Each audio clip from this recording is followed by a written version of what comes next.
Le doy en primer lugar el uso de la palabra a nuestro director, el doctor Héctor Fix-Fierro.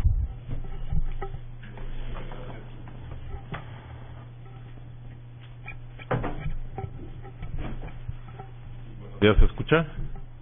Sí. Bueno.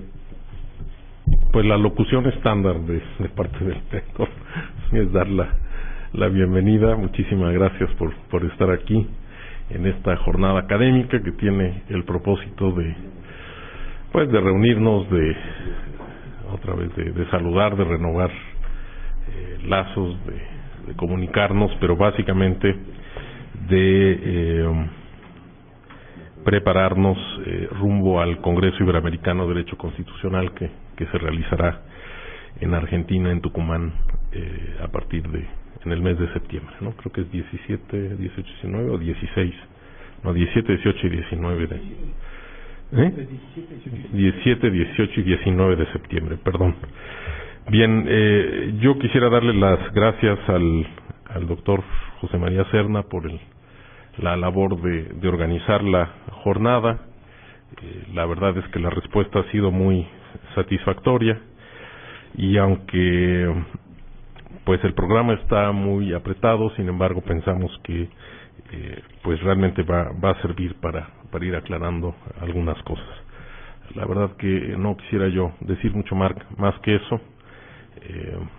Contra lo que habitualmente me sucede, voy a tratar de quedarme un rato a la jornada. En algún momento me tengo que desaparecer, después estaré con ustedes a mediodía, pero nuevamente quisiera de veras darles las gracias. Sé que es un esfuerzo venir desde distintas partes de la República, pero al final creo que los resultados que puede tener la jornada lo justifican. Muchísimas gracias, muy buenos días. Muchas gracias, señor director. Doy el uso de la palabra al doctor Diego Valadez. Muchas gracias. En primer lugar, al director del instituto, al doctor Héctor Fix-Fierro, por su siempre entusiasta, cálido, generoso apoyo, por la hospitalidad que nos brinda, además de darnos este espacio para dialogar. También nos tiene una invitación para comer, cosa que le agradecemos muchísimo, pero fundamentalmente su presencia, su aliento y el darnos todo el apoyo que se ha necesitado por lo que respecta al instituto para esta sesión de trabajo. Mi enhorabuena y mi congratulación y agradecimiento asimismo al doctor Serna, a quien todos ustedes conocen, por su gran calidad intelectual y humana, su gran capacidad de organización y su liderazgo académico. De manera que no tengo sino reconocimiento y afecto y cariño y admiración para lo que hace el doctor Serna. Y muchas gracias sobre todo a ustedes que, como decía el director Fix-Fierro, han distraído parte de sus actividades habituales en sus universidades sede para venir a participar en este encuentro. Quiero decirles que para nosotros, como miembros de la comunidad que nos hermana a todos, y en particular como integrantes del Instituto Iberoamericano de Derecho Constitucional, ha resultado muy fructífero el que hagamos este tipo de reuniones. La anterior, que fue precedente del Congreso Nacional de Derecho Constitucional, tuvo un gran impacto en el desarrollo y en el nivel que ese Congreso tuvo, justamente porque aquí pudimos precisar la agenda del Congreso con toda precisión, y los temas abordados a lo largo de las sesiones que nos ocuparon durante esa semana fueron de interés, fueron bien recibidos, se pudieron marcar temas y cuestiones importantes para la vida constitucional del país. Ahora nos preparamos para el Congreso Iberoamericano, que se llevará a cabo en Tucumán, y por todos los elementos que ya están aquí a la vista, por la presencia de ustedes, por los documentos que tienen preparados, por el entusiasmo que han expresado, por lo que corresponde también a las intenciones de muchos investigadores de este instituto, estoy seguro de que la delegación mexicana va a ser no solo la más numerosa, sino también la que mayores contribuciones aporte para la discusión y para la memoria del Congreso que se llevará a cabo en Tucumán. Por esta razón, no solo les agradezco el esfuerzo que han hecho en venir, el esfuerzo que ya están haciendo para la preparación de sus documentos, sino el entusiasmo y la solidaridad y el demostrar que el constitucionalismo mexicano es uno de los mejor estructurados y de los más dinámicos de nuestro hemisferio. Es muy satisfactorio ver cómo en la Universidad Mexicana, hablo de la Universidad Mexicana en general, hay un interés creciente por los temas de derecho constitucional y además una serie de aportaciones que se caracterizan por su originalidad. El fenómeno de interacción entre lo que propone la academia y lo que ocurre en la realidad se ha venido acelerando. Si se hacen recuentos del tipo de especialistas que hoy tenemos en el país y la relación de temas que planteábamos como novedosos hace apenas una veintena de años o una treintena de años, veremos el gran impacto que la academia está teniendo en la vida institucional del país, pero a su vez ese ciclo de retroalimentación que por fortuna ya se consiguió establecer. Hoy, por ejemplo, tenemos una cantera muy notable en derecho electoral. Yo creo que México es en este momento en el orden jurídico una de las potencias en derecho electoral en nuestro hemisferio, pero lo mismo ocurre con el derecho procesal constitucional. Claro, hemos tenido el aliento y la dirección de nuestro eminente maestro Fixamudio, y en muchos otros aspectos de las áreas concernientes al derecho constitucional ya podemos decir que hay una tradición ahora sí muy bien arraigada. Ya podemos hablar de tradición cuando son lustros e incluso décadas de trabajo sobre diferentes temas de nuestra materia, de suerte que estoy convencido también de que vamos a llevar a Argentina una buena muestra de lo que es la que ya podemos hablar de escuela, que ya podemos mencionar como Escuela Mexicana de Derecho Constitucional. Agradezco por lo mismo, reitero, que estén con nosotros. Va a ser una jornada intensa. Ya me dijo el doctor Serna que las intervenciones serán de 7 minutos y no quiero que la mía sea una excepción. Son 7 minutos, así es que muchas gracias nuevamente a todos y que tengamos una muy fructífera sesión de trabajo. Muchas gracias, doctor Serna.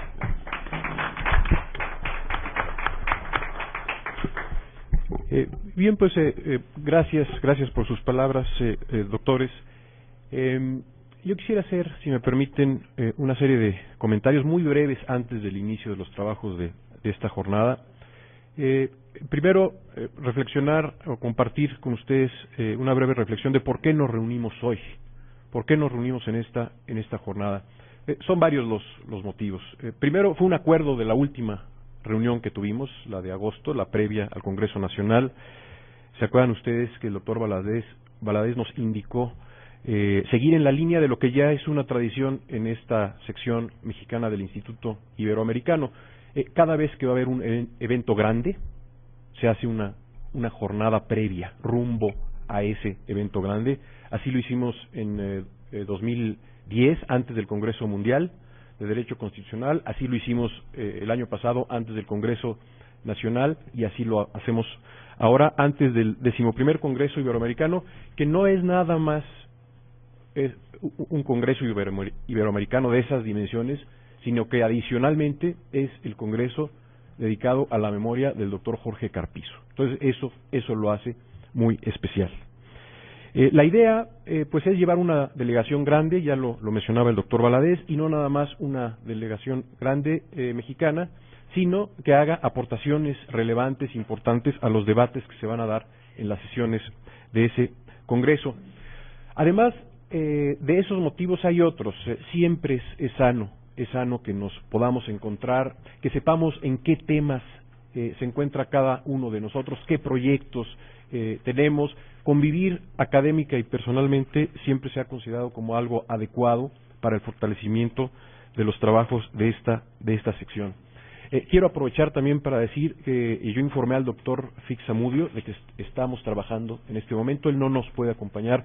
Tenía no uno, no dos, no tres, como 4 o 5 compromisos ya adquiridos. No nos puede acompañar en esta ocasión, pero él sabe que estamos trabajando y yo le informaré de los resultados de esta jornada.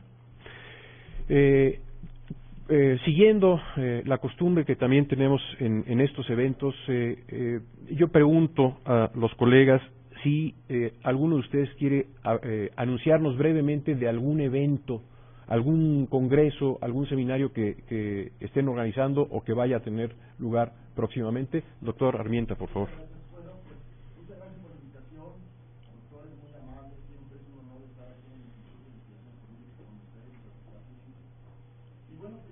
En la Universidad Autónoma de Sinaloa, año con año se viene celebrando un simposio internacional en donde invitamos a ponentes de otras latitudes o del mismo continente latinoamericano sobre diversos temas de naturaleza jurídica.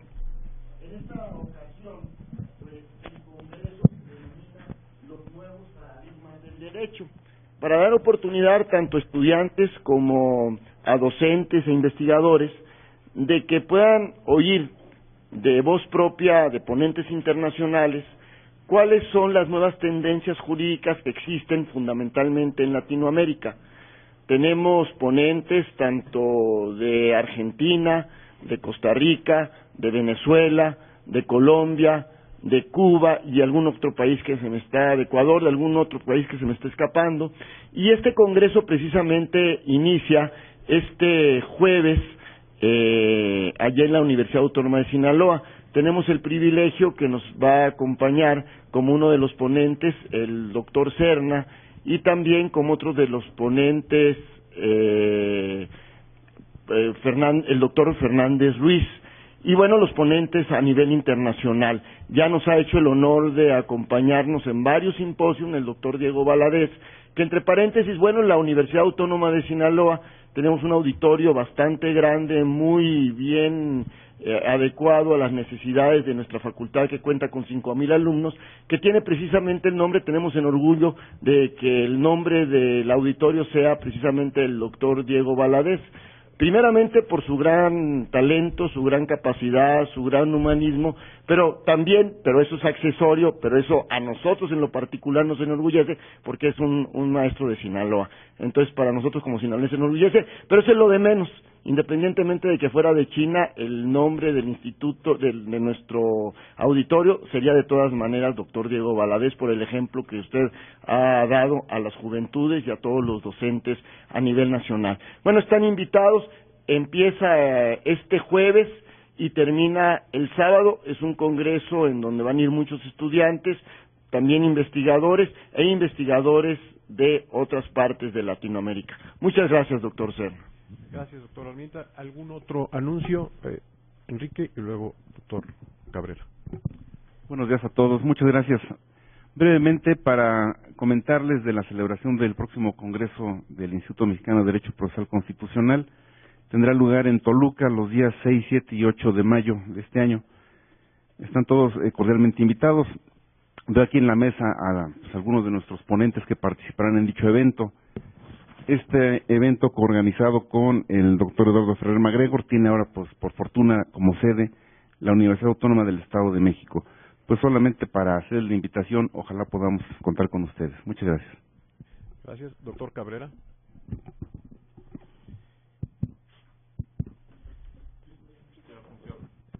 Bien. Miren, yo le había informado al doctor Serna de la Garza en días pasados que mi universidad, la Universidad Autónoma del Estado de Morelos, por conducto del cuerpo académico que yo represento, que es Estudios Jurídicos Constitucionales, le solicitó al Consejo Universitario un doctorado post-mortem para el doctor Jorge Carpizo. Este doctorado ya lo tenemos autorizado por Consejo Universitario.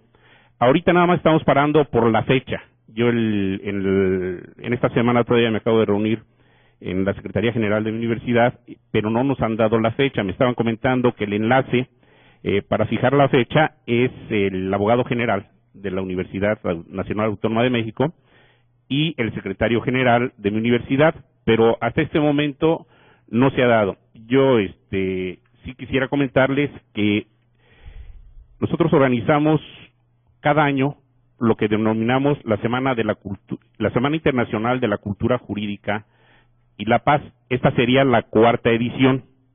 Entonces, nada más estamos esperando, pero también yo ya estoy fijando una fecha tentativa por si no es que se va atrasando tanto, y además las clases para nosotros serían en la primera semana de junio. O sea, para poder hacer un evento muy bien con todos los muchachos, necesariamente tendría que hacerse antes de que se terminaran las clases, o sea, en el mes de mayo, cosa que yo veo así un poquito, ¿no? Medio difícil, sobre todo porque como mi rector ya invitó al señor rector de la UNAM, al doctor Narro, ya lo invitó, entonces están checando las agendas. Pero, como es un evento que realizo cada año, yo estoy fijando tentativamente la fecha de la segunda semana de octubre, que sería del 7 al 11, ¿no? Donde llevaríamos a cabo esta 4ª Semana Internacional de la Cultura Jurídica y la Paz. Entonces ya nada más sí me gustaría ver si al final o después pudiéramos charlar para ver qué pudiéramos hacer y tener la información más o menos, ¿no? Muy bien. Gracias. Gracias. ¿Algún otro evento? Siempre preguntamos también, antes de iniciar los trabajos de nuestras jornadas, anuncios de revistas o de proyectos editoriales. ¿Alguien quiere hacer algún anuncio de esa naturaleza? ¿No? Siguiente punto. Sí, Román.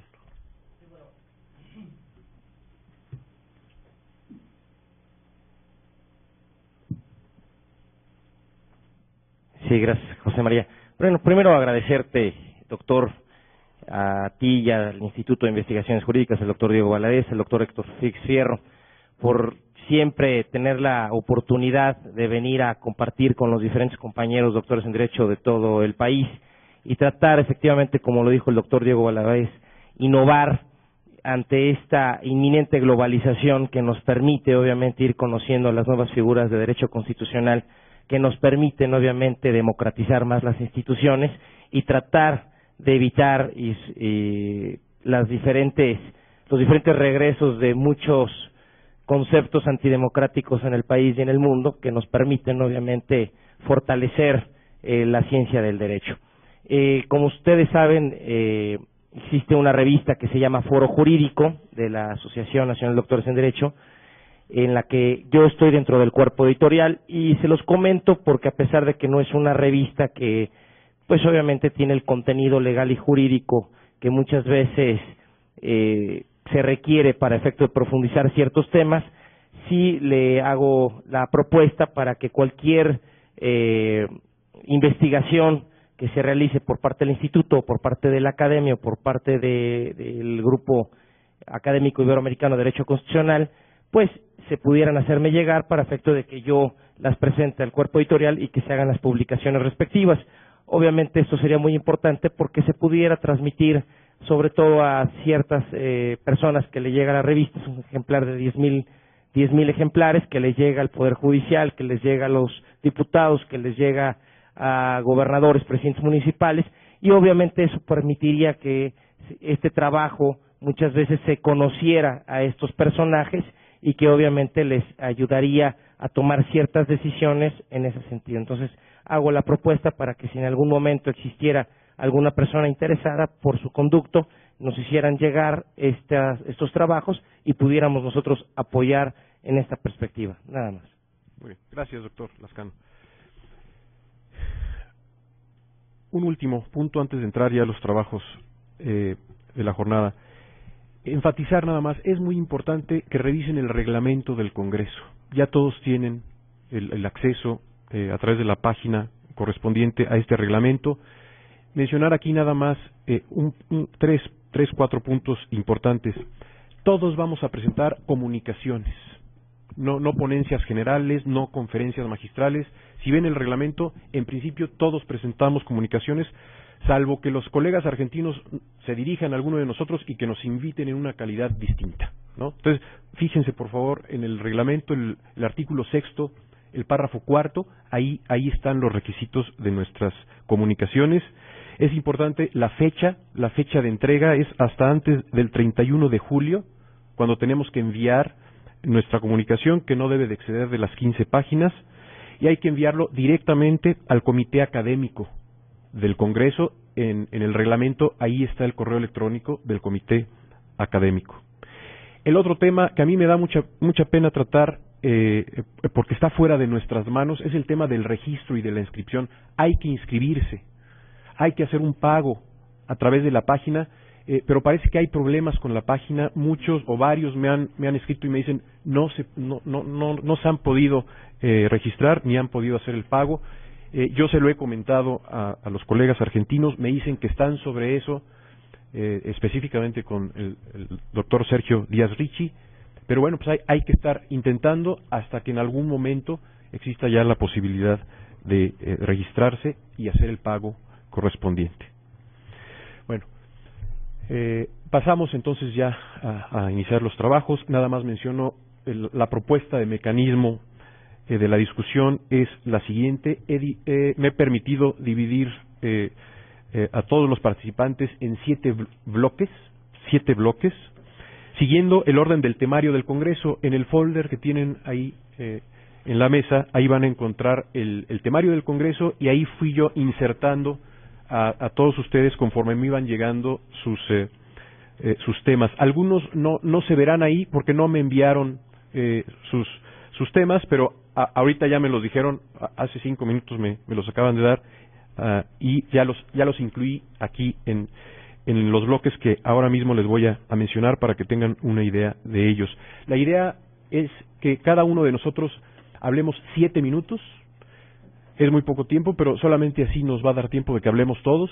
7 minutos cada uno de nosotros, exponiendo no la ponencia entera, sino la estructura de la ponencia y las ideas principales de lo que pensamos plasmar en la ponencia. Y luego, después de al terminar cada bloque, tener 7 minutos más para un intercambio muy breve de ideas, lluvia de ideas, discusión, aportaciones que se puedan hacer por parte de todos los aquí presentes. Menciono brevemente o rápidamente cómo están integrados los bloques. El primer bloque lo conforman Gonzalo Armienta, Susana Pedrosa, Daniel Montero Cendejas. Es el primer bloque. Y Francisco Ibarra Palafox, ¿no? Esos serían los que entran en el primero. El segundo estaría integrado por Irina Cervantes, Amelia Gascón, María del Pilar Hernández y Sergio Arnoldo Morán. Varios de ellos no los veo aquí, me habían confirmado que sí venían. Esperemos que lleguen en el transcurso de la mañana. El tercer bloque está integrado por los doctores Ismael Camargo, Miguel Carbonell, Pedro Enrique Soto, Giovanni Figueroa, que me acabo de enterar que no viene, Humercindo García Morelos, Ladislao Reyes y Rosa María de la Torre. El cuarto bloque está integrado por Enrique Carpizo y Gloria Margarita Puente de la Mora. Haríamos después de ese bloque un receso de 20 minutos para luego continuar con el quinto bloque con Edgar Corso, Rafael Sánchez Vázquez, Raúl Ávila Ortiz, José Garza Grimaldo y Enrique Uribe Arzate. El sexto bloque estaría integrado por Miguel Ángel Rodríguez, Pedro Salazar, Isidro de los Santos, Román Lascano y un servidor. Y el último bloque estaría integrado por César Astudillo, Julio Cabrera, Osvaldo Chacón, Marina del Pilar Olmeda y Homero Vázquez Ramos. Repito, varios de los que ahora mencioné no han llegado todavía. Me confirmaron que sí iban a estar aquí. Seguramente se incorporarán más al rato. Las participaciones están organizadas en orden alfabético. Entonces, así iré dando la palabra. Iniciamos, entonces, sí, perdón.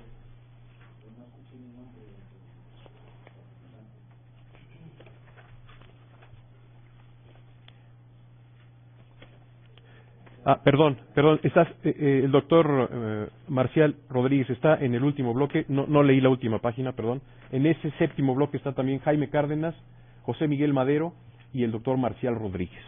Perdón. Iniciamos entonces con el primer bloque, el que está conformado en orden alfabético por los doctores Gonzalo Armienta, Daniel Montero Cendejas y Susana Pedrosa, perdón. y después Francisco Ibarra Palafox. No es exactamente orden alfabético, Francisco está en otra de las subcomisiones, por eso te pongo después. Pero iniciamos entonces con el doctor Gonzalo Armienta. 7 minutos, por favor. Sí, también muy brevemente. Bueno, yo he trabajado... yo he trabajado en algunas ocasiones, en algunos artículos, con relación al futuro de los países latinoamericanos y el régimen socialista que se ha venido presentando en ellos.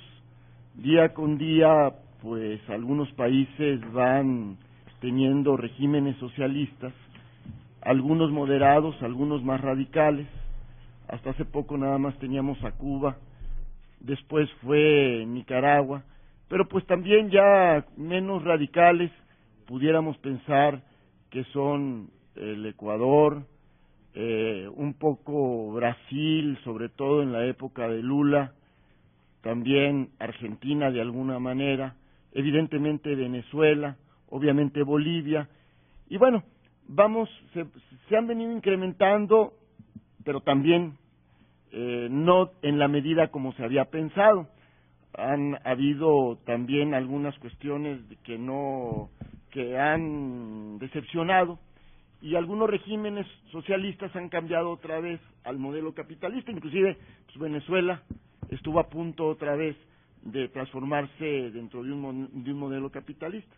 Mi ponencia obviamente no va a ser una intervención, mi participación en el Congreso no sería obviamente hablar de esta problemática, porque pues es una cuestión jurídica. Por eso le estoy denominando a mi ponencia el sistema socialista en América Latina, economía mixta, liberalismo económico contra autoritarismo y sustentabilidad. A mí me motivó mucho, y dado que el Congreso va en honor del doctor Carpizu, pues me motivó mucho la conferencia que él presentó en Lima, en la Universidad Católica, que habló precisamente sobre esos temas, en donde se refería a estos sistemas, pero también hacía una dura crítica, con la cual a mí me impactó y estuve completamente de acuerdo con él, al autoritarismo que están sufriendo estos países en la actualidad. Y mi ponencia se desarrollará con los siguientes temas que estoy analizando ya. Analizaría las diferentes formas de gobierno, los cuales son más adecuadas, el presidencialismo, parlamentarismo, en fin, las que conocemos tradicionalmente, las nuevas que se están formando. También analizaremos los diferentes sistemas económicos. Bueno, partiremos del análisis de los diferentes sistemas económicos que se desarrollan en los países latinoamericanos, todo visto con una visión latinoamericana, el sistema, qué de estos sistemas, pues hay más derrama económica a las clases socialmente desprotegidas, porque vemos que uno de los problemas más importantes de Latinoamérica es la pobreza. Tenemos actualmente la cruzada contra el hambre aquí en México, que creo que independientemente de que tenga sesgos políticos o no, que no me meteré en eso, bueno, pues ya se está reconociendo por fin por nuestro país que en México hay hambre. ¿Cuál sistema pudiera solucionar de alguna manera esta situación? También las injerencias de las grandes potencias en los países latinoamericanos.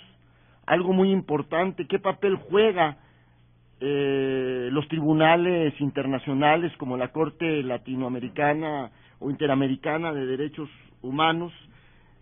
Y por último, ¿qué perspectivas realmente tienen de sustentabilidad los países que han optado por el sistema socialista? Porque, por ejemplo, Venezuela, un país que ha optado por el sistema socialista, pues su sustentabilidad es hasta que tenga petróleo, porque ¿qué tanto hace para hacer un sistema socialista sustentable? Y eso es básico, porque pues pudiéramos de alguna manera establecer sistemas en apoyo a las clases que tienen hambre. Sin embargo, ¿hasta cuándo un país puede sostenerse con un sistema de esta naturaleza? Entonces, este sería mi aportación al Congreso. Creo que es un tema novedoso y ojalá que pudiera ser de interés. Estoy trabajando en ello, creo que tengo el tiempo suficiente como para armar 15 cuartillas, que no son fáciles, y sobre todo porque voy a seguir el modelo pues de la intervención que tuvo el doctor Jorge Carpizo, que les digo me impactó mucho allá en el Congreso que tuvimos en Lima. Muchas gracias. Muy bien, gracias, doctor Armienta. A continuación, doctor Daniel Montero.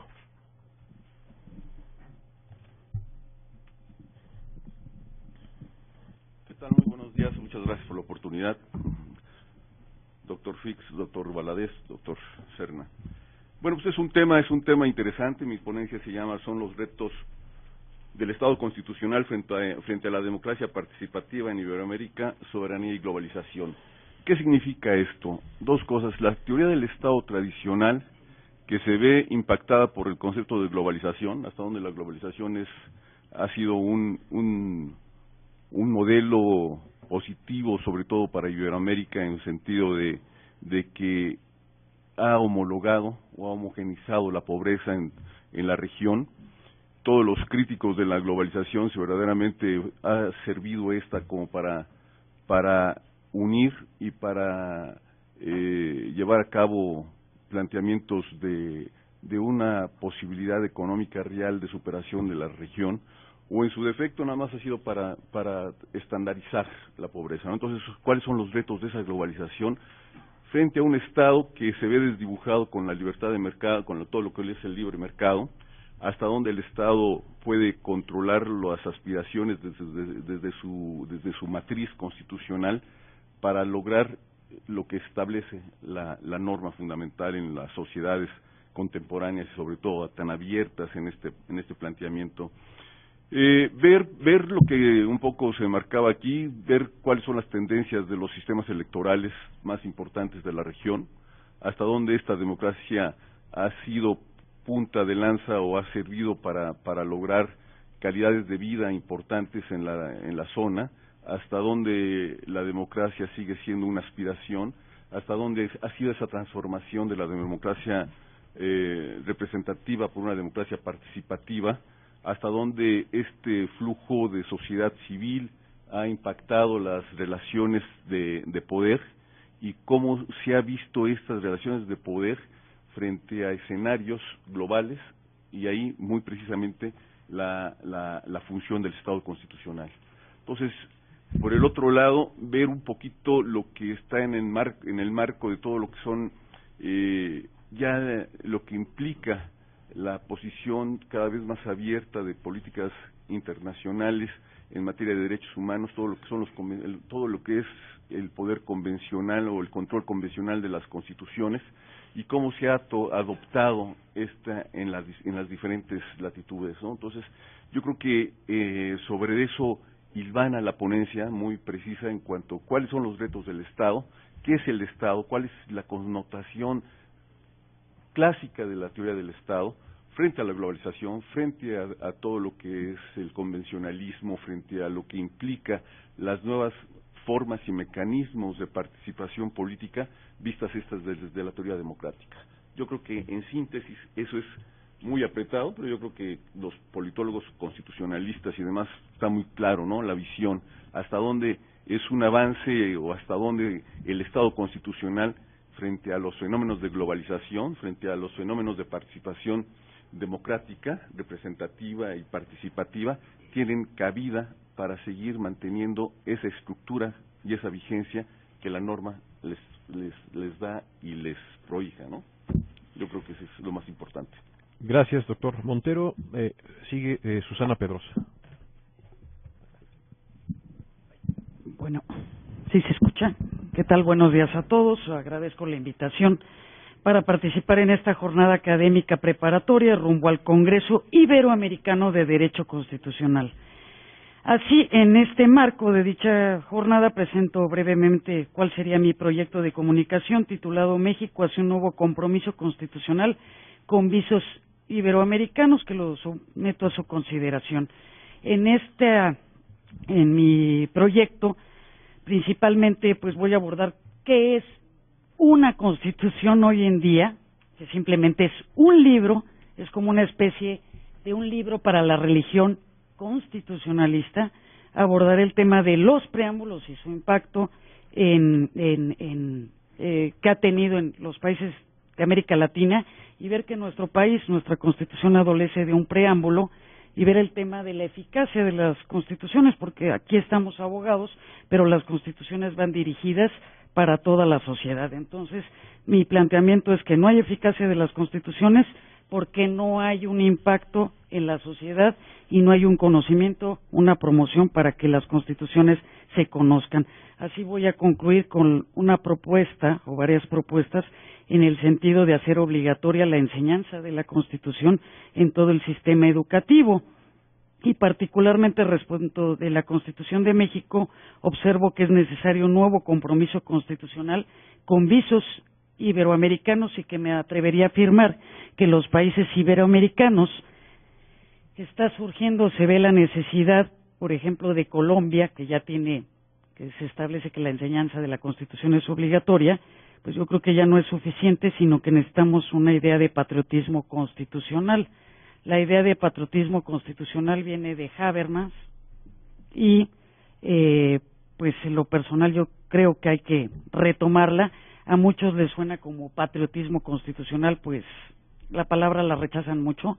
Por Twitter un poquito lo que es la idea de patria, pero patria es el sentido de pertenencia a la tierra, y la idea de patriotismo constitucional es que los ciudadanos, que las personas apliquen realmente lo que señala la Constitución. Aquí un tema fundamental, y que están mis compañeros del Instituto de Investigaciones Jurídicas, pues está que me apasiona el tema de la Declaración Francesa de los Derechos del Hombre y del Ciudadano.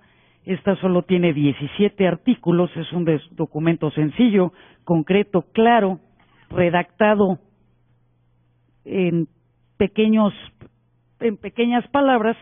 Cuando ahorita me está viendo el doctor Diego Valadez, y pues hoy retuiteé uno de sus mensajes de Twitter, donde la reforma constitucional en materia de telecomunicaciones tiene más de 7,000 palabras, que va a ser una constitución dentro de la propia Constitución. Entonces yo creo que hay que recuperar, a como dé lugar, pues la idea de esa Declaración Francesa, de documentos concretos. La base de las constituciones es la Declaración Francesa, la Constitución norteamericana, que son documentos sencillos, claros y concretos, que uno de los temas que me cuestiono al tener documentos tan grandes constitucionales, pues hacen sí que no sea apegado una constitución a un Estado constitucional, sino a un Estado absolutista en donde pocos tienen el manejo de esa Constitución. Entonces, de manera sencilla, y tomo las ideas del doctor Jorge Carpizo, que él lo consideraba como un libro, incluso como un folleto, como un cuaderno, y entonces pues nos dimos a la tarea con él en hacer una edición de la Constitución comentada para niños, jóvenes y para todos, que son como 17 fascículos, que se la recomiendo mucho, que es una Constitución que ahorita ya editó también la Suprema Corte, la editó la UNAM, pero luego la Suprema Corte editó ya 20,000 ejemplares, y pues tenemos que continuar. Las constituciones, para que se conocieran, pues vienen de la Constitución de Cádiz de 1812, donde establecía que en todas las universidades iba a enseñar la Constitución, pero se deja esa norma, ya nadie la toca. Después se inician los procesos de transición en América Latina, en donde hay nuevas constituciones. En el caso de México, pues tenemos el Pacto por México. Y aquí un tema fundamental es a dónde va ese pacto. A mí me da la impresión que ese pacto tiene que seguir trabajando intensamente para esas reformas estructurales. Si no se trabaja rápidamente en esas reformas estructurales, sin duda, y coincido con el doctor Diego Valadez, habrá una nueva Constitución, y pues debemos estar preparados para que en México tenga una nueva Constitución, porque ya de por sí en mi estudio pues noto que le falta preámbulo, que le falta el tema de la eficacia, y varias cosas que se han dado en los países de América Latina, y pues prácticamente si no nos apuramos pues va a dar origen a una nueva Constitución y en el caso de no tener esa nueva Constitución, pues urge que incorporemos, como lo ha hecho Colombia, que en todos los niveles educativos se enseñe la Constitución. Y presento rápidamente algunas propuestas, porque en este sentido, tratándose de un Congreso Iberoamericano de Derecho Constitucional, pues hay que llevar propuestas claras. Entonces, mi propuesta clara en este sentido, pues va a ser abordar lo que es ese patriotismo constitucional para los países de América Latina, en donde, por ejemplo, en el caso de México, de 120 millones de habitantes que tiene México, solo el 4% de la población conoce la Constitución. Esto es incluido los servidores públicos, los jueces, todos. Entonces, pues, prácticamente en lo personal me aterra que solo el 4%. Entonces hay que centrarnos, o diría yo que mi ponencia se centrará en eso, y la necesidad de incorporar el estudio de la Constitución en todos los niveles educativos, que nuestras normas sean más concretas, como la Declaración Francesa de los Derechos del Hombre y del Ciudadano, que se impartan cursos de derecho constitucional para las personas que no son abogados. Una Constitución es para todos, no solo para los abogados. Es necesario iniciar cruzadas nacionales en todos los medios de comunicación para el conocimiento de cualquier Constitución en nuestro país. También en el caso de México es pertinente crear un preámbulo de la Constitución, necesario que sean los legisladores más concretos, y respecto de las tecnologías de la información y de la comunicación, como muchos de aquí las utilizamos, pues es necesario enseñar la Constitución como un método de enseñanza, aprendizaje, enseñanza, y en eso también está trabajando el director de este instituto, junto con otros compañeros, en el estudio de ver cómo creamos plataformas virtuales, y en este sentido pues sería el propósito de establecer una plataforma virtual de enseñanza sobre el tema del derecho constitucional para todos. Y les reitero que de no seguir con esas reformas, pues habrá una nueva Constitución, y aquí pues uno de los líderes, o el líder constitucionalista, o los tres líderes, el doctor Jorge Carpizo, el doctor Héctor Fix Zamudio y el doctor Diego Valadez, pues yo creo que para nosotros va a ser un gusto enorme, como miembros del Instituto de Investigaciones Jurídicas, que viene pues una etapa fuerte en el tema del derecho constitucional para México. Muchas gracias. Gracias, doctora Pedrosa. A continuación, el doctor Ibarra Palafox.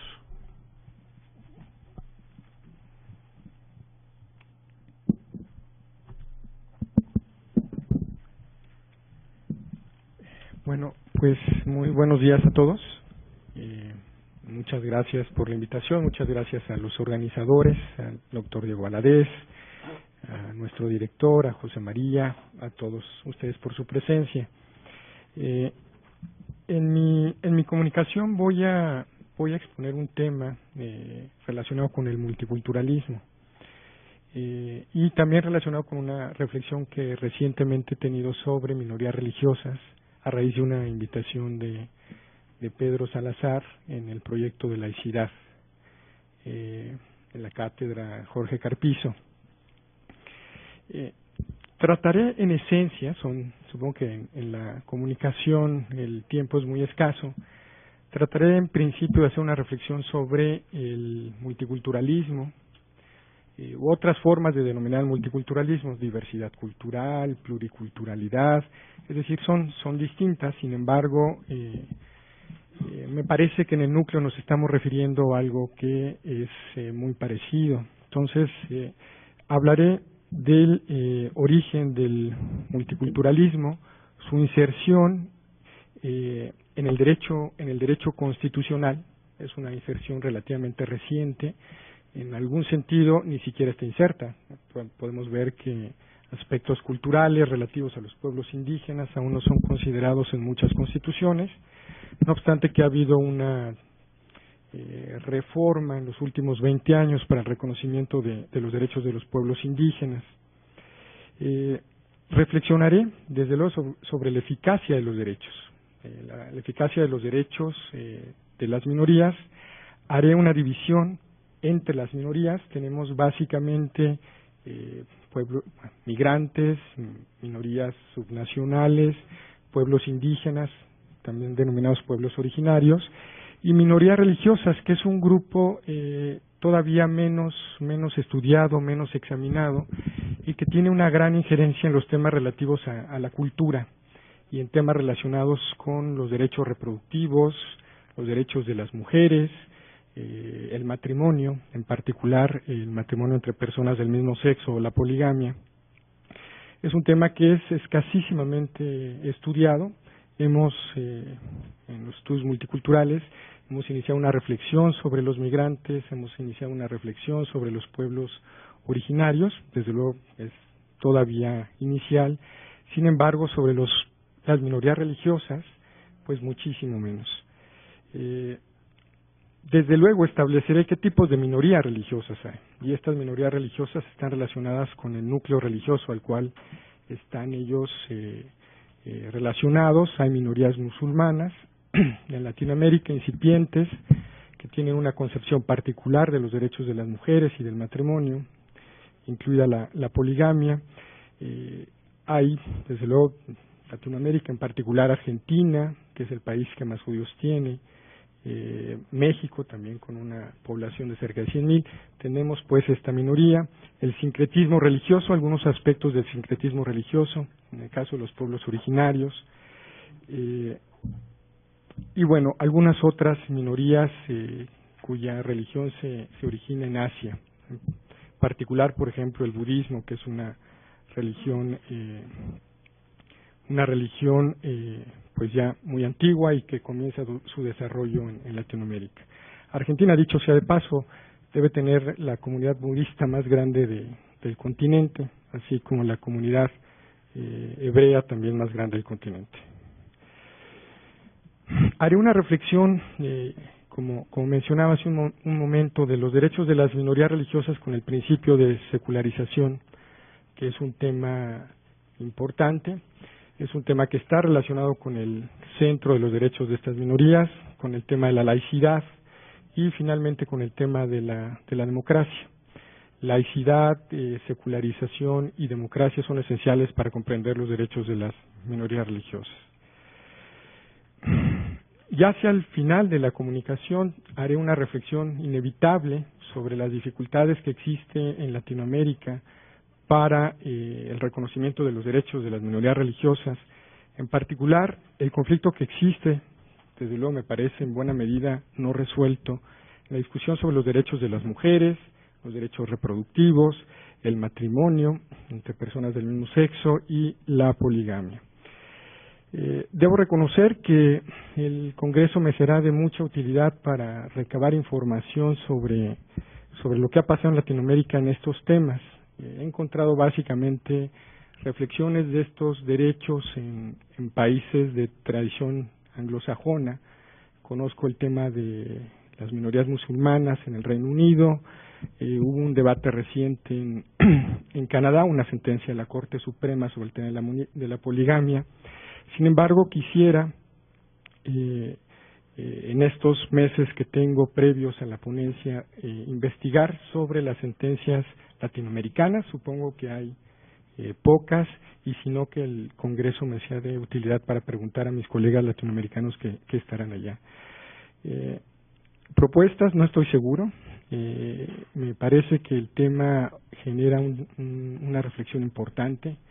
Me gustaría más reflexionar sobre las resoluciones, sobre las perspectivas de este debate de las minorías religiosas y su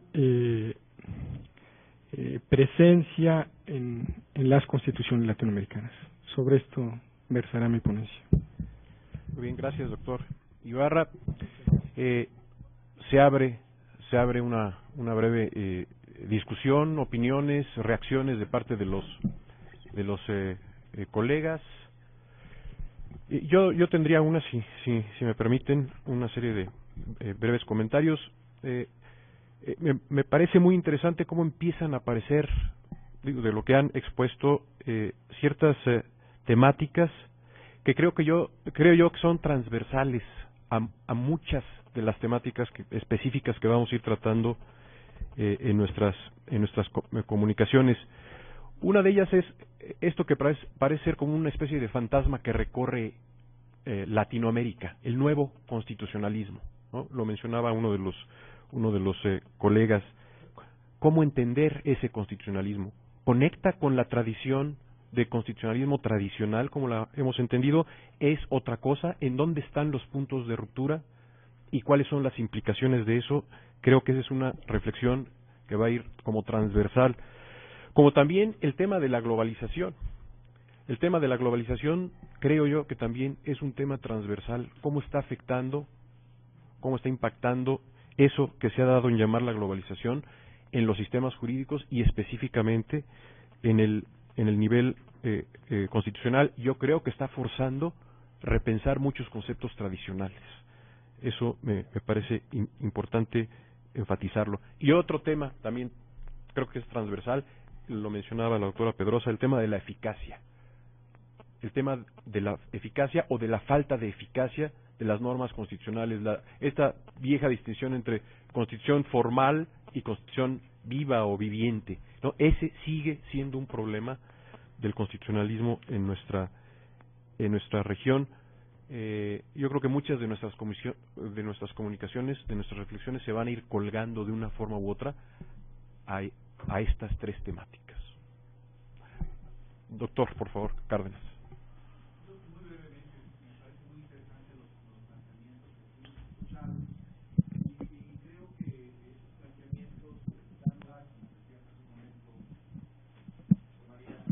A analizar si, por ejemplo, en América Latina tenemos distintos modelos constitucionales.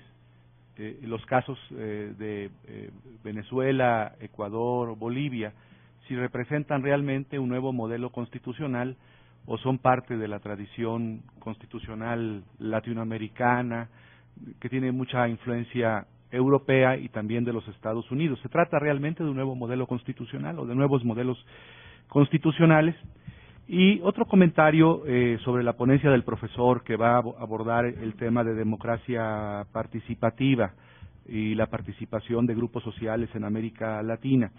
Por ejemplo, en Bolivia, en la Constitución de Bolivia, se hace una clasificación de la democracia en democracia electoral representativa, en democracia participativa, en democracia deliberativa, pero también en democracia comunitaria.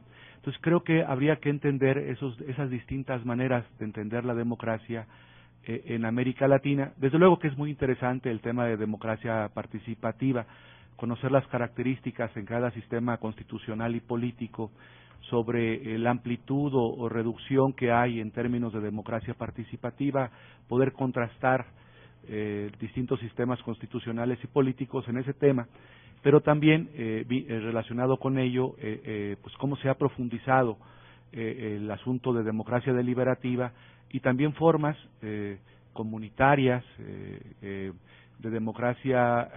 democracia y su compatibilidad con los esquemas tradicionales de democracia representativa y también de democracia participativa. Entonces creo que es muy rico, son muy ricas las ponencias y seguramente van a dar lugar a discusiones con los colegas en Tucumán. Muchas gracias. Gracias, doctor Cárdenas. ¿Algún otro comentario, alguna otra reacción? Doctor Ladislao.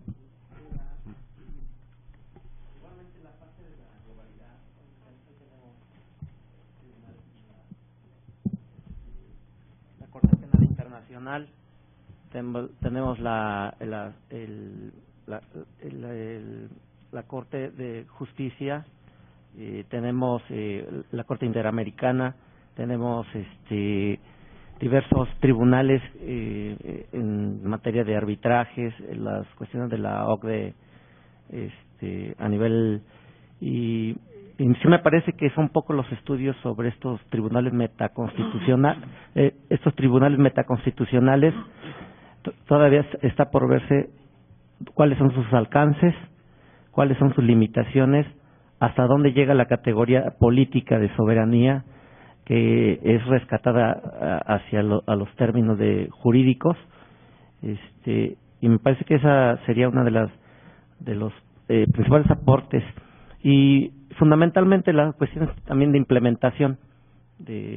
Hoy las constituciones están sirviendo como programas para resolver cosas concretas, ya no son cuestiones muy generales, y habría que entrar hasta dónde llegan sus límites, hasta dónde llegan sus perspectivas como tal, y habría que conectarlos en relación pues a las temáticas que estamos presentando en todo este Gracias, doctor Reyes. Doctor Garza, después Susana, luego Astudillo y luego Lascano. Un comentario para la maestra. Quiero que me digan la importancia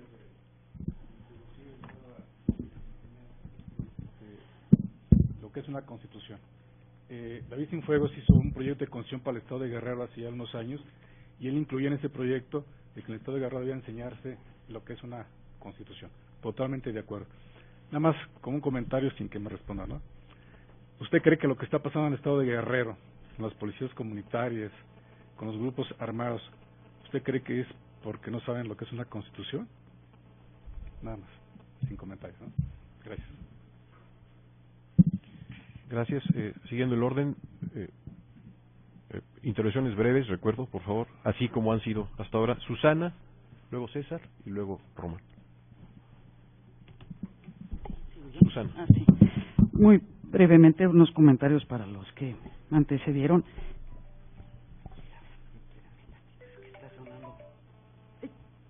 Es mi alarma para la clase. Me van a disculpar y luego regreso. La ponencia sobre el sistema socialista en América Latina, efectivamente, el doctor Jorge Carpizo, pues prácticamente su última publicación se refirió a los derechos sociales.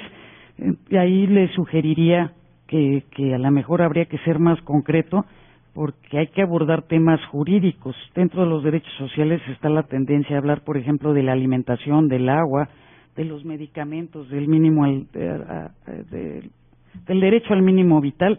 Entonces, tal vez podríamos ser más concretos todos en nuestras ponencias, o es una manera de propuesta. Respecto de Daniel Montero, cuando habla de democracia participativa, aquí también me he metido un poco a ese tema.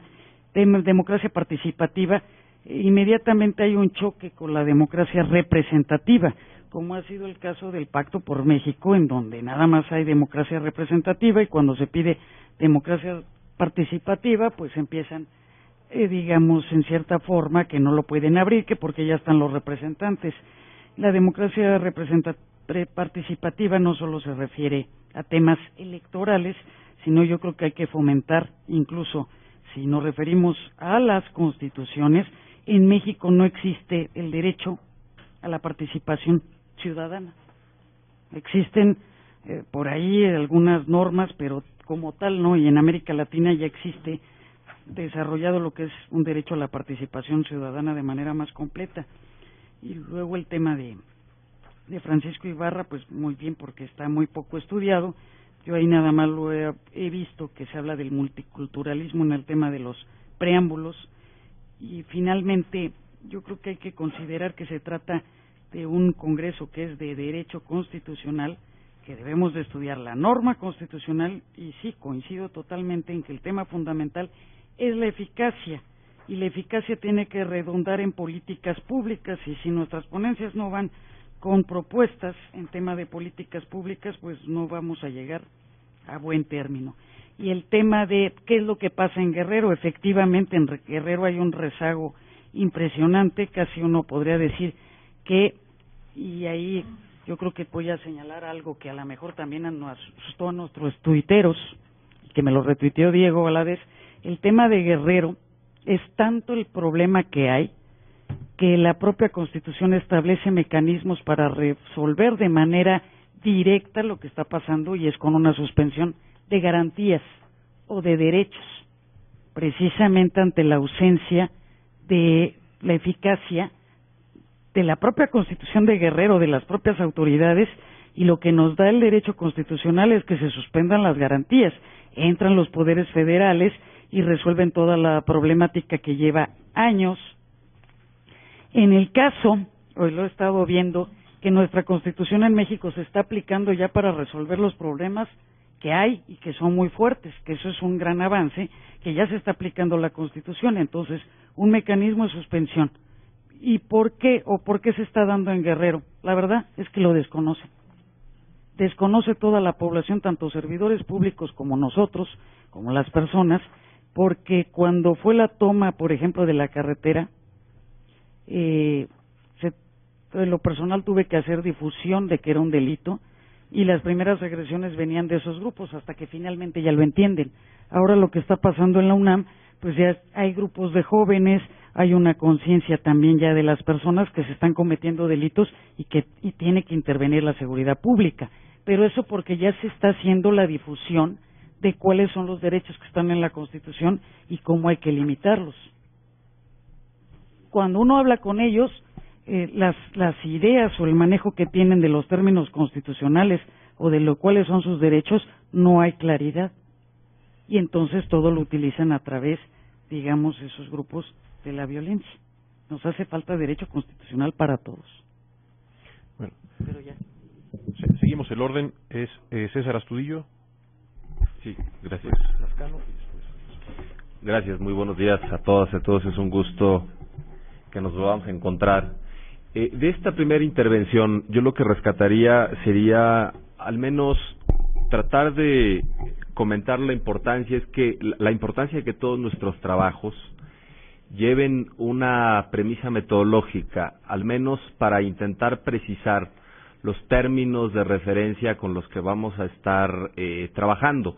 Porque, por ejemplo, de la primer ponencia me llamó la atención, doctor, que utiliza el concepto de socialismo para referir, digamos, sistemas políticos, sistemas de gobierno, en donde ciertamente pasa por el más visible, que es el cubano, pero después llega a incorporar algunos otros, en donde yo creo que si no hacemos una aproximación conceptual de en qué términos estamos utilizando la idea de socialismo, sí al menos puede quedarnos débil el trabajo de conceptualización, porque hoy en día, digamos, ya no hay ni socialismos ni capitalismos puros, son sistemas híbridos, pero al menos sí tratar de ver cuál es la connotación que le vamos a dar. Sobre todo me parece muy importante hacer esa aproximación desde la idea de los modelos constitucionales, es decir, modelos, como decía Jaime, que algunos siguen las premisas del constitucionalismo, digamos, liberal, pero algunas han venido modificándose en el tiempo, y ver cómo hay modelos adicionales o alternativos.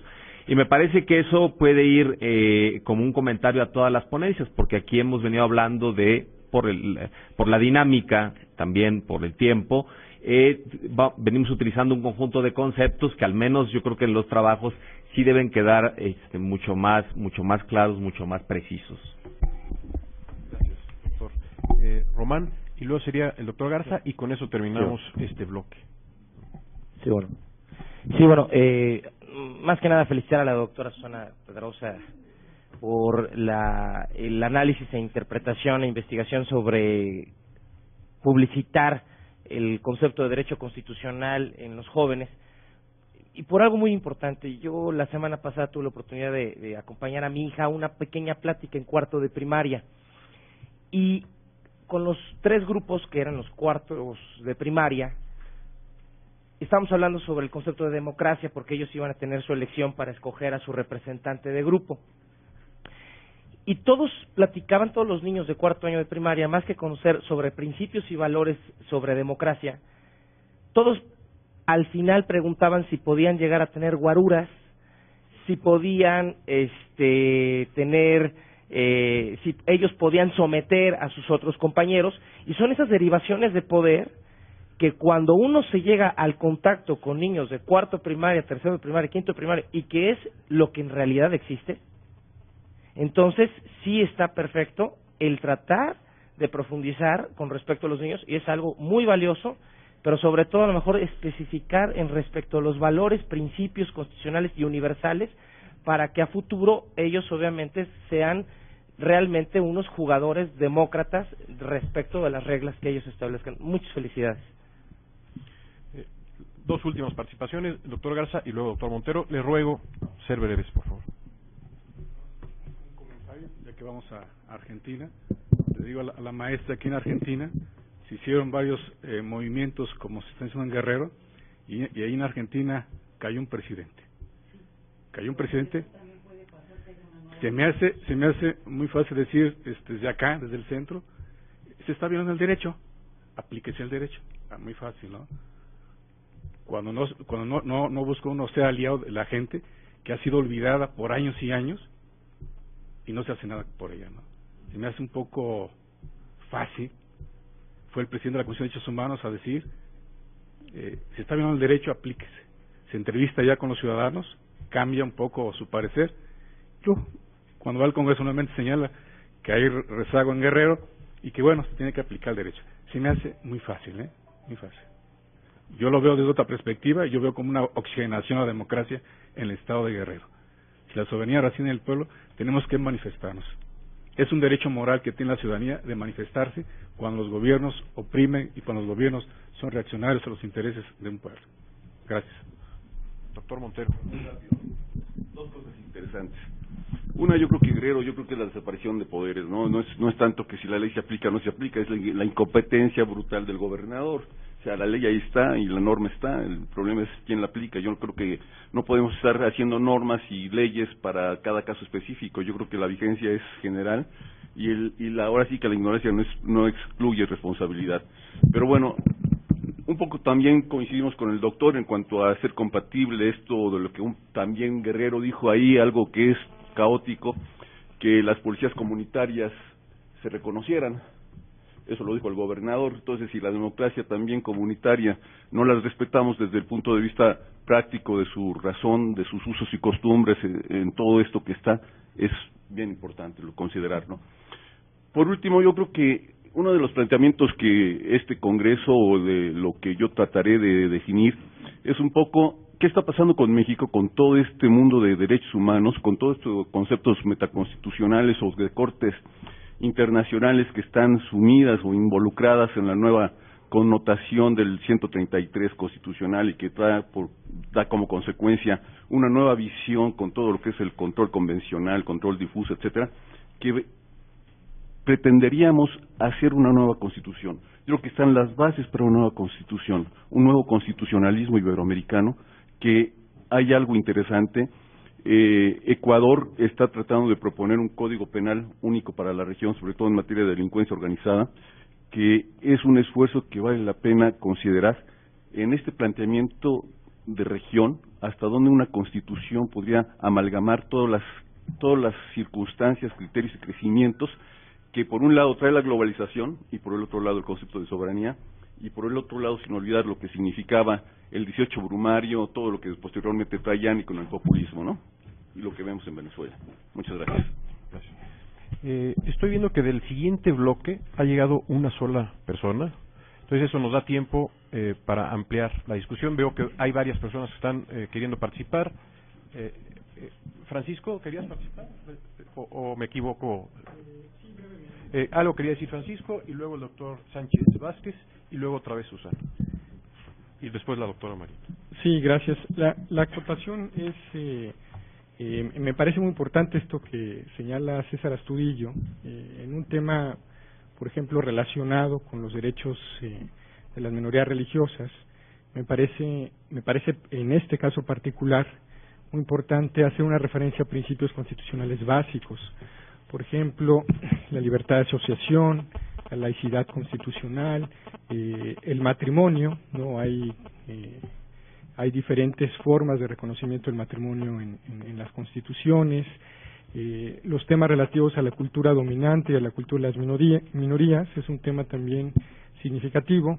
En algunos lugares se ha detectado que la tradición constitucional privilegia, pues, una cultura dominante en términos de religión, es decir, hay principios, por ejemplo, en Occidente que están asociados claramente a los principios de la religión cristiana, que algunas minorías han subrayado, que es un tema, desde luego, que comienza a aparecer en el debate de las minorías culturales, pero me parece muy importante que a partir de estos principios constitucionales, del debate de los derechos constitucionales, por ejemplo, la sentencia en Canadá sobre la poligamia, metieron a 2 personas a la cárcel, quienes alegaban que ellos tenían la libertad de asociarse porque la Constitución canadiense establece un derecho de libertad de asociación, entonces no tenían que irse a la cárcel por haberse casado 2 veces. En este caso era una minoría, eran integrantes de minorías mormonas.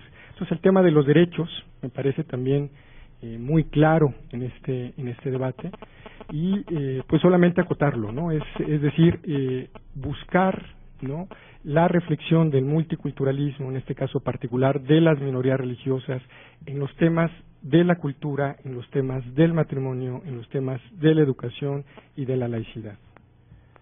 Sí, gracias. Gracias, Francisco. Doctor Sánchez.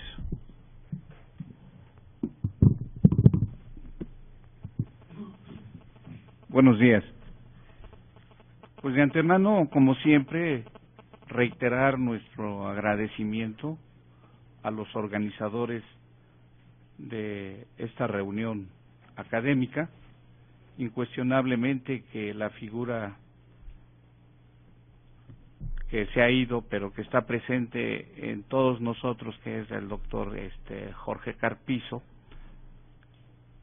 permea en nuestras mentes, en nuestros sentimientos, sobre todo porque dio muestra de coherencia en lo que se piensa, se dice y se hace, convencido de que nuestro país tiene grandes problemas de asimetría y ya en un momento determinado, hace pues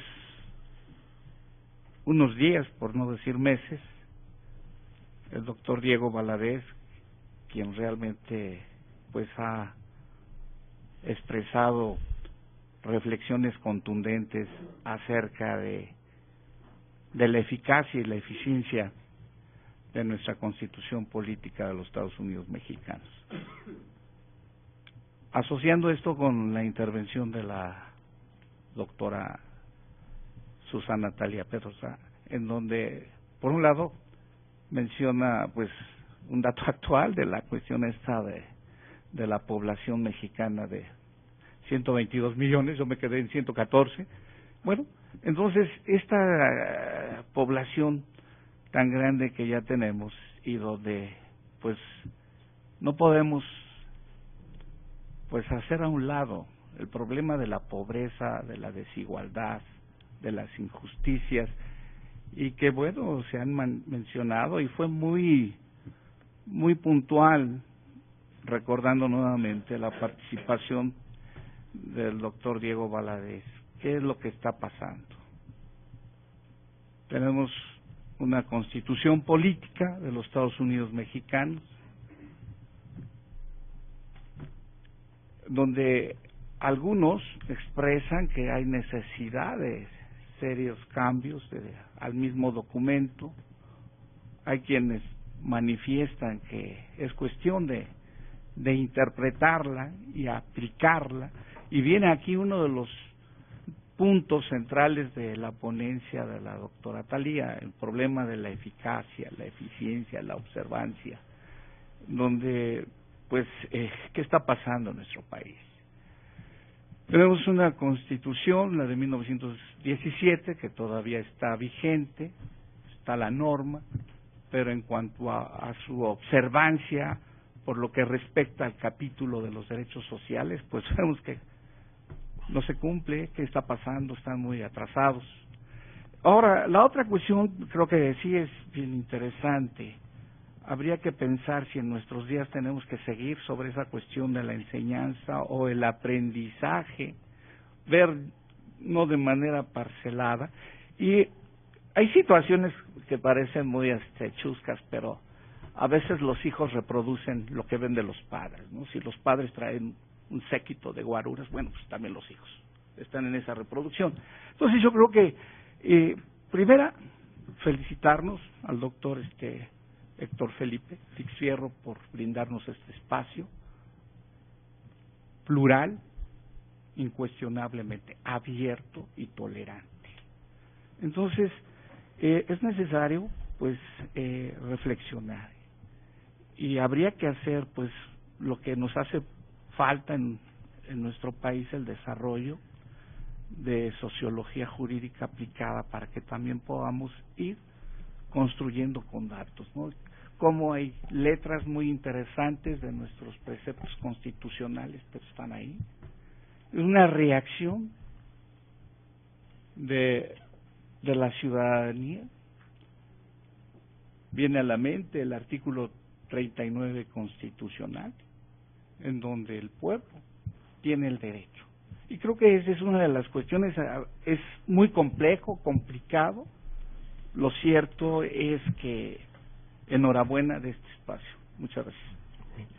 Gracias. Si me permiten hacer un comentario. Estamos hablando de problemas de eficacia del sistema jurídico.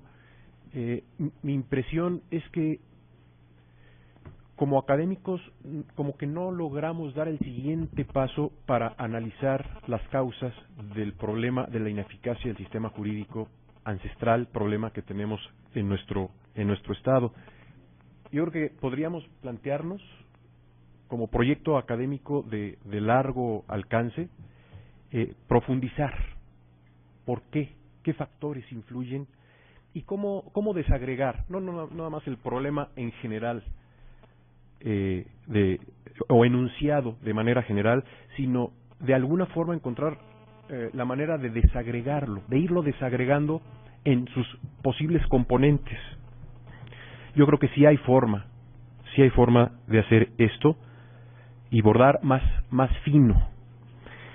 Y yo creo que eso nos va a llevar a algún análisis, forzosamente, como lo menciona el doctor, de sociología jurídica, de sociología en la estructura de la sociedad mexicana, de la que heredamos desde tiempos de la colonia.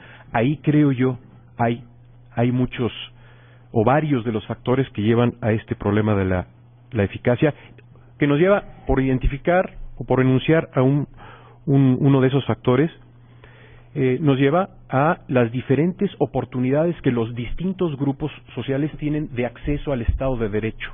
El Estado de Derecho no es igual para todos. El acceso a las oportunidades del Estado de Derecho no son iguales para todos. ¿Por qué no son iguales para todos? Bueno, otra vez, análisis sociológico. Hay grupos de élite y hay grupos subordinados.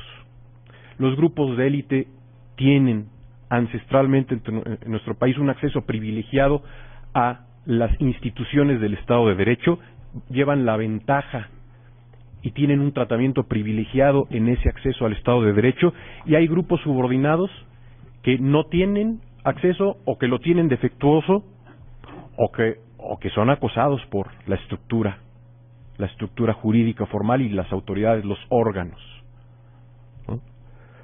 Entonces, creo que en esa línea hay oportunidad de dar el siguiente paso y no nada más decir como lo reconocemos y lo venimos diciendo desde hace tantos años. Hay falta de eficacia. Bueno, ¿y cómo explicamos qué factores llevan a esa falta de eficacia? Que llevan también a distintos grados o niveles de lealtad de los distintos grupos hacia el sistema y sus instituciones. Y luego preguntarnos, bueno, ¿y qué estrategias jurídicas podemos pensar? Puede haber, el derecho puede intervenir de alguna forma en ese campo para ir modificando. Podría haber estrategias jurídicas para ir cambiando esta situación. Creo que ahí hay una línea interesante de investigación que podemos explorar en este instituto y en esta sección, por supuesto. En mi lista está la doctora Marina Olmeda. Marina.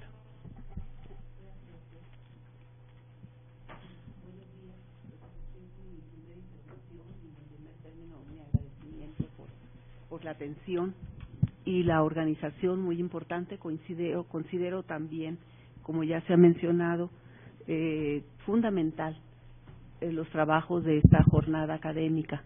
En el 10º Congreso Iberoamericano anterior que celebramos, en el que participamos en Perú, nos parece que fue algo muy positivo para quienes, en mi caso, en una primera oportunidad, participamos en un Congreso Iberoamericano.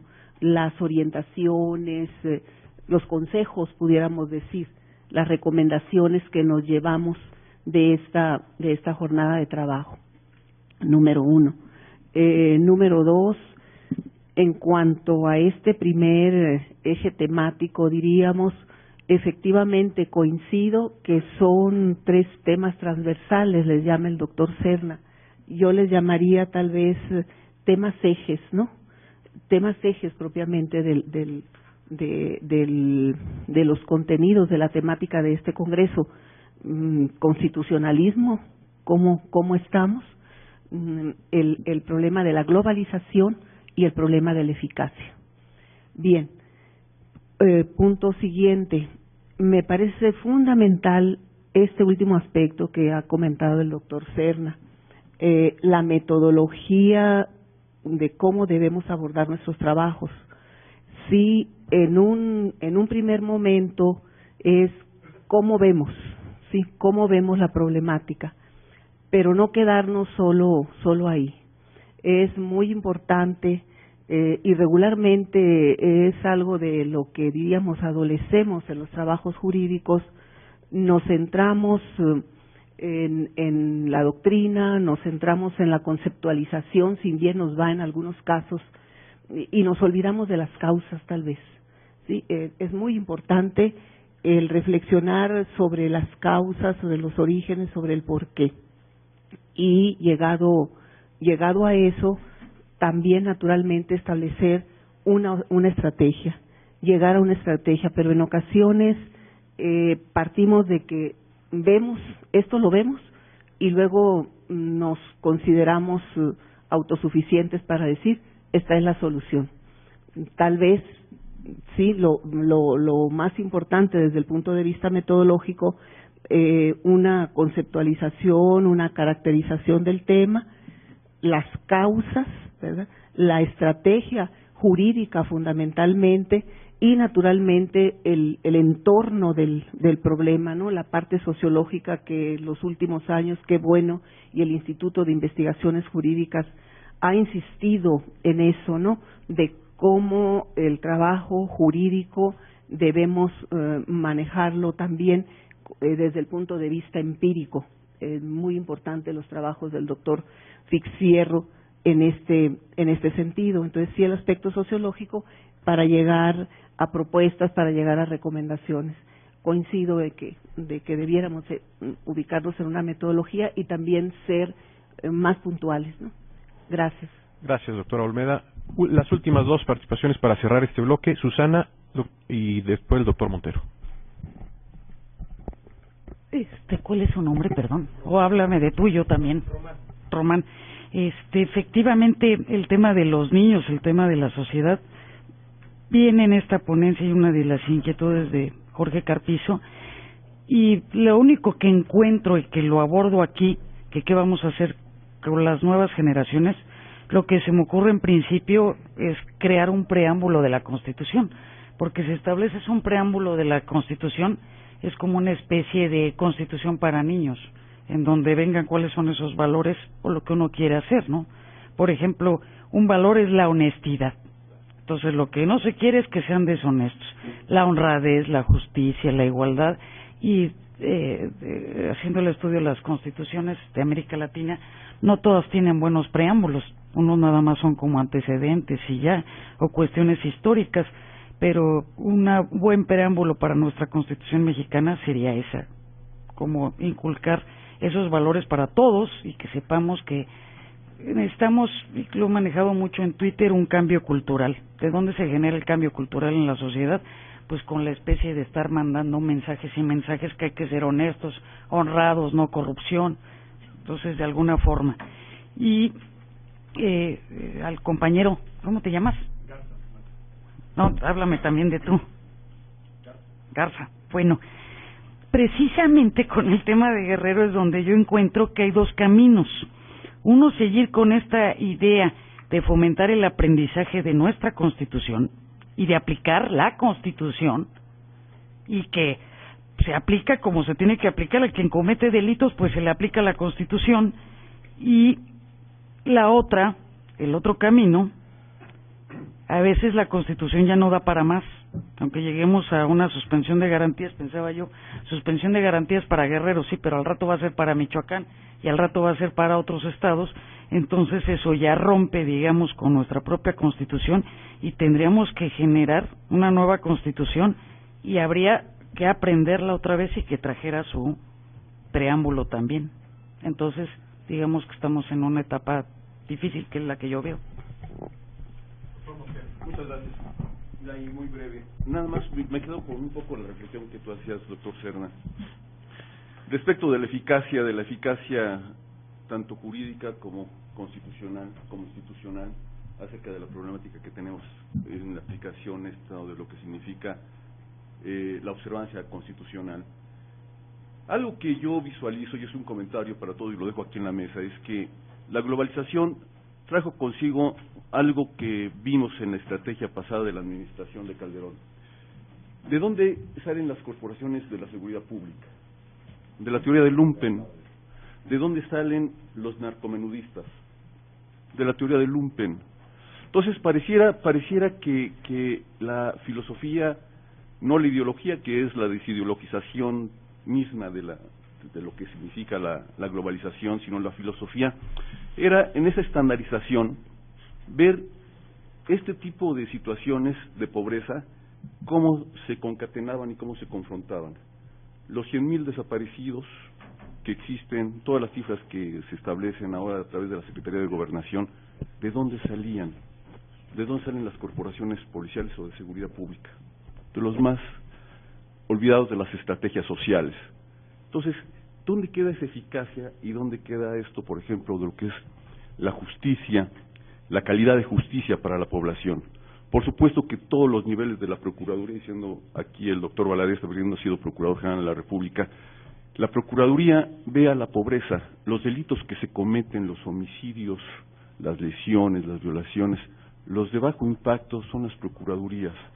Pero hay otro piso en donde igual entramos a la calidad de la justicia, en donde es blanqueo de recursos, lavado de dinero, donde son estrategias que ni siquiera las tocan o se visualizan en los informes de procuradurías.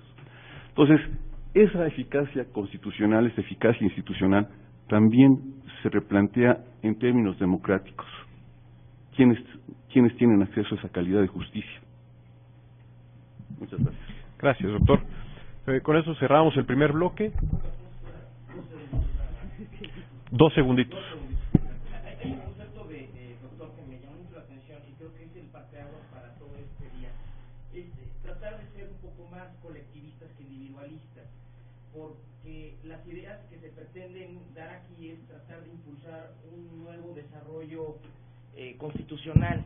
Y esto se lo comento porque tratar de aportar o sumar a las diferentes ponencias que se van a presentar en Argentina, pues eso obviamente va a partir de una situación. Y este concepto se lo comento porque tal vez el derecho está siendo rebasado por completo por un aspecto sociológico y que a lo mejor habría que abordarnos a temas de creencias, sistemas de creencias y sistemas de neuroética.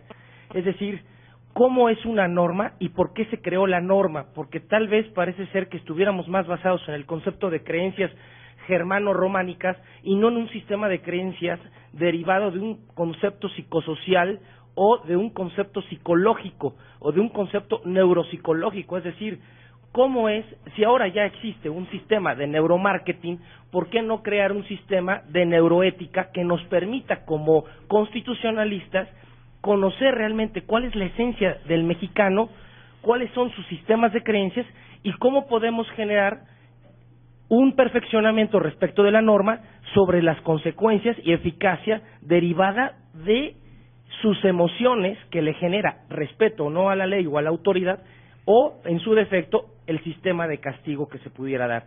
Y eso es algo que tiene que ver con un sistema de neuroconstitucionalismo que a lo mejor pudiera generarse respecto de por qué sí se respeta en algunos países o no ese sistema de creencias. Nada más, perdón. Gracias. Esto que está diciendo Román me suena ya a los terrenos de Enrique Cáceres, que va a ir al Congreso de Tucumán. Entonces, ahí va a haber oportunidad. Tiene un libro de psicología y derecho muy interesante, ¿no? Bueno, terminamos el primer bloque.